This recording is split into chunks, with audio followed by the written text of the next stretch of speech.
तो हम लोग बात कर रहे थे विबंध की। वहीं जब हम धारा 116 को जब पढ़ते हैं तो वहाँ पर एक सामान्य सिद्धांत मिलता है हमें कि एक बार अभिधारी सदैव अभिधारी। अर्थात अगर कोई व्यक्ति, उदाहरण से अगर देखें, एक बार अभिधारी सदैव अभिधारी, अगर इसको उदाहरण स्वरूप देखें 116 के अंतर्गत, तो हम कह सकते हैं कि जो कोई व्यक्ति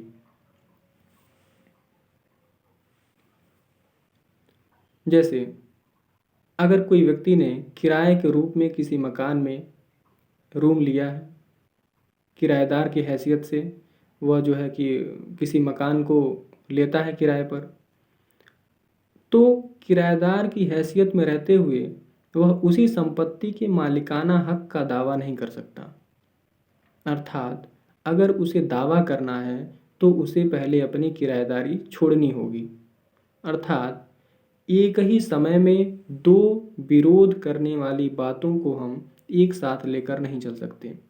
अर्थात अगर इसे स्पष्ट रूप से हम कहें तो अगर आप किराएदार के रूप में किसी मकान को किराए के रूप में लिए हैं, किराएदार के रूप में, तो सबसे पहले तो आप यह स्वीकार करते हैं कि आप उसमें क्या हैं, किराएदार हैं, और कोई अन्य व्यक्ति उस संपत्ति का स्वामी है, और स्वामी वह व्यक्ति है जिसे आप किराया दे रहे हैं।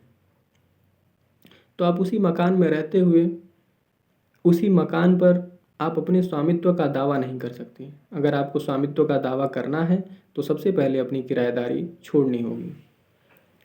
इसके संबंध में अगर हम देखें तो कुछ हमारे पास महत्वपूर्ण केसेस हैं, और उन केसों को हम देखें डॉक्ट्रिन ऑफ एरिस्टॉटल के नज़रिए से, तो एक केस है B.L. Sridhar versus K.N. Munureddy. B.L. Sridhar versus K.L. Munureddy. इसमें माननीय उच्चतम न्यायालय ने यह कहा कि डॉक्ट्रिन ऑफ एरिस्टॉटल सामान्य तौर पर सिविल मामलों का सिद्धांत है, किंतु कतिपय मामलों में यह कुछ क्रिमिनल मामलों में भी लागू हो जाते हैं, जैसे सेक्शन 40, और जहाँ पर यह लागू होता है उसे हम विवादक विबंध कहते हैं। एक और महत्वपूर्ण वाद आया रविशंकर वर्सेस उड़ीसा राज्य का मामला,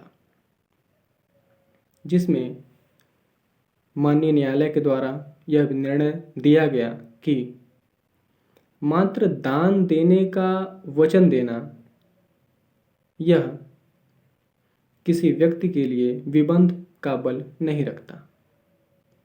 सिर्फ दान देने का वचन दिया गया है, इस आधार पर आपको विबंध के सिद्धांत से नहीं बाधा जाएगा।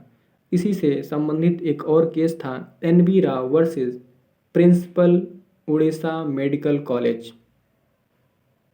तो इस N.B. राव के केस में एक मेडिकल छात्र को गलत दस्तावेजों के आधार पर क्या किया गया था,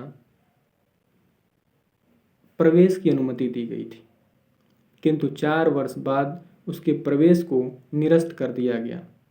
उसने न्यायालय में इसे चैलेंज किया और कहा कि अब यहाँ पर निरस्त करने के जो आदेश दिए गए हैं यूनिवर्सिटी प्रशासन की तरफ से, कॉलेज प्रशासन की तरफ से, वहाँ पर क्या होता है, विबंध का सिद्धांत लागू होना चाहिए। किंतु न्यायालय ने इसे मना कर दिया और कहा कि यहाँ पर विबंध का सिद्धांत लागू नहीं होगा, अर्थात जो कॉलेज का जो निर्णय है वह सही है, अर्थात यहाँ विबंध के सिद्धांत को लागू नहीं किया जा सकता। एक housing board cooperative society versus state का मामला था, जिसमें न्यायालय ने यह निर्णय दिया कि विबंध का सिद्धांत, विबंध का प्रभाव, विबंध का बल यह हमारे सरकारों पर भी लागू किया जा सकता है। तो ये कुछ महत्वपूर्ण बात थे विबंध के सिद्धांत से संबंधित। अब विबंध का मतलब यह है कि अगर आपकी बातों पर विश्वास करके किसी दूसरे व्यक्ति ने अपना कुछ नुकसान कर लिया है, कुछ नुकसान उठा लिया है, अपनी स्थिति में परिवर्तन कर लिया है, तो आपको दोबारा अपनी बातों से मुकरने नहीं दिया जाएगा। सिंपल सा मामला है। ये बहुत ही आसान सा एक सिद्धांत है, लेकिन बहुत ही महत्वपूर्ण है, जो अक्सर हमारे प्रश्न पत्रों में पूछे जाते हैं। अगली वीडियो में किसी नए टॉपिक के साथ, तब तक के लिए धन्यवाद।